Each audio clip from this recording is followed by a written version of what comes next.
안녕하세요. 헤아리마니원 수원점 고영엽 원장입니다.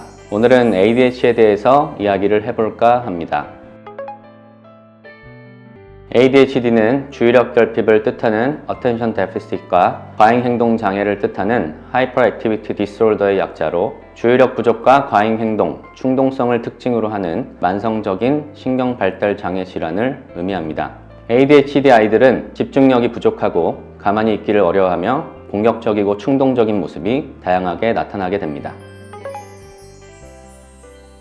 ADHD는 주의력 결핍과 과잉행동이 주 증상인데 이 두 가지가 동시에 있기도 하고 한 가지씩만 나타나기도 합니다. 과잉행동과 충동성이 위주로 나타나는 ADHD 아이들은 가만히 있지 못하고 지속적으로 움직이는 모습을 보이고 감정적인 통제가 어려워 난폭한 행동이나 욕설 등의 비정상적인 언어 행동을 보이게 됩니다.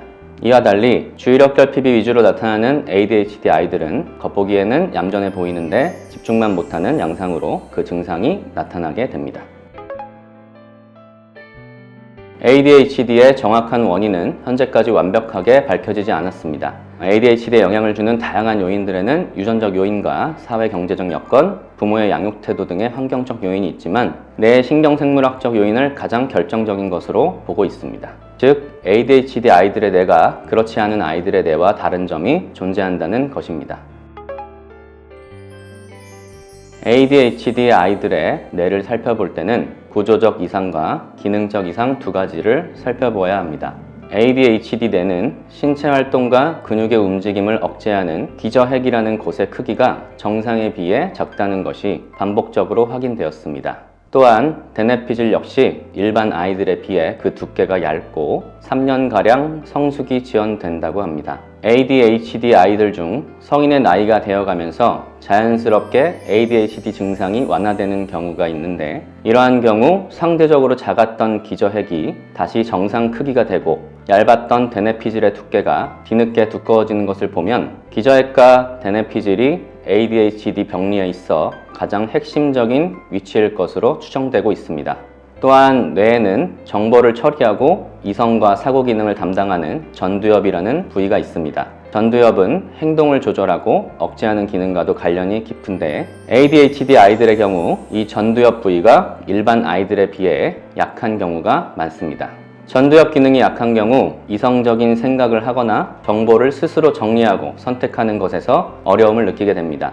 이로 인해 스스로 생각을 정리해 행동으로 옮기지 않고 눈에 보이고 귀에 들리는 것에 이끌려 충동적으로 행동하게 되고 하나의 일에 집중하는 것도 어려워지게 되는 것입니다. 또한 앞서 이야기한 기저핵과 전두엽 등의 뇌 부위들이 제대로 된 기능을 수행하기 위해서는 신경전달 물질의 역할이 매우 중요한데요. ADHD에 있어서는 운동과 학습, 의욕 등과 관련이 있는 도파민이라는 물질과 대뇌피질을 각성시켜 또렷한 의식으로 무언가를 집중하고 의욕을 일으키는 노르아드레날린이라는 물질이 가장 중요한 역할을 합니다. 이러한 신경전달 물질들의 정보 전달이 제대로 이루어지지 않게 되면 두뇌의 기능들이 저하되어 ADHD의 대표 증상이라고 할 수 있는 집중력 저하, 충동적 행동, 과잉 행동 등의 증상들이 나타나게 됩니다. 이러한 이유로 소아정신과에서는 도파민과 노르아드레날린을 활성화시키는 중추신경 자극제를 1차 선택으로 투약하게 됩니다. ADHD는 신경계 질환이지만 직접적인 신경검사를 진행하거나 어려운 검사를 통해 확진할 수는 없습니다. 따라서 경험이 많은 전문가의 면담과 행동 관찰, 설문지를 통한 임상 진단이 무척 중요한데요. 신경검사를 통해 ADHD를 확진할 수 없기 때문에 ADHD의 진단은 단순히 전문가의 관찰 외에도 여러 가지 설문검사와 병력 청취를 심층적으로 진단해야만 정확하게 진단을 할 수 있습니다. 과잉행동, 주의력 저하, 충동적 행동과 관련된 주요 과거 사건에 대해 확인을 하고 부모와 자녀의 상호관계, 가정과 학교 생활, 부모와 교사의 평가 등의 평소 사회적 관계와 생활을 파악하기 위한 면담이 진행되고 그리고 아이에 대한 직접적인 면담과 관찰이 이루어진 후에 종합적으로 판단하여 ADHD를 진단하게 됩니다. ADHD를 진단함에 있어 주의해야 할 것은 산만하다고 모두 ADHD가 아니라는 점입니다. 다른 신경정신 질환의 일부 증세로 과잉 행동과 충동성 및 공격성을 보일 수도 있고, 그리고 신체적 장애나 환경의 문제로 인해서 산만함이 또 보일 수 있기 때문입니다. 만 3세에서 5세의 학령 전기의 유아기 아동들은 아직 어리기 때문에 일반적으로 오래 집중하는 것이 어렵고 산만하고, 그리고 가행 행동을 보이기도 하고 충동 조절이 미숙할 수 있습니다. 따라서 유아기의 아동이 ADHD로 의심될 만한 증상들이 보인다고 하더라도 무조건 ADHD로 진단해서는 안 됩니다.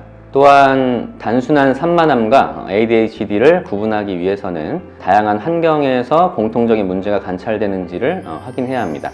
예를 들면 학교에서는 아무 문제 없이 잘 적응하지만 집에서 엄마나 동생과의 관계에서만 과잉 행동과 충동 조절 문제 등이 아이에게 보인다면 이 아이는 ADHD가 아닐 가능성이 있어 구분이 꼭 필요합니다.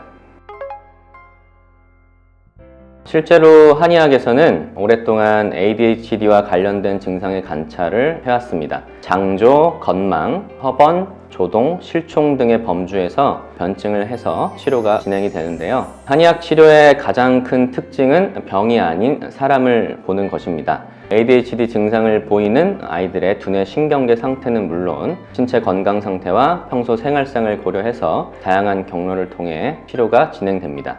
아이의 두뇌를 안정시키고 신체 반응을 개선하여 주는 한약이나 침, 약침, 추나 두뇌 훈련, 인지행동 치료 등을 병행해서 ADHD 치료를 진행하고 아이가 균형 잡힌 신체를 갖게 되고 두뇌 기능이 충분히 활성화되면 두뇌 발달이 원활히 이루어지고 신경 전달 물질의 역할이 충분히 이루어져서 ADHD 증상들을 아이 스스로 조절할 수 있게 됩니다. ADHD의 한의학적 치료의 가장 큰 장점은 ADHD 증상이 개선되는 것에서 더 나아가서 아이의 심리적인 안정이 함께 이루어지고 소화, 수면, 배변, 체열 상태 등 아이의 여러 건강 지표들이 함께 개선된다는 점입니다.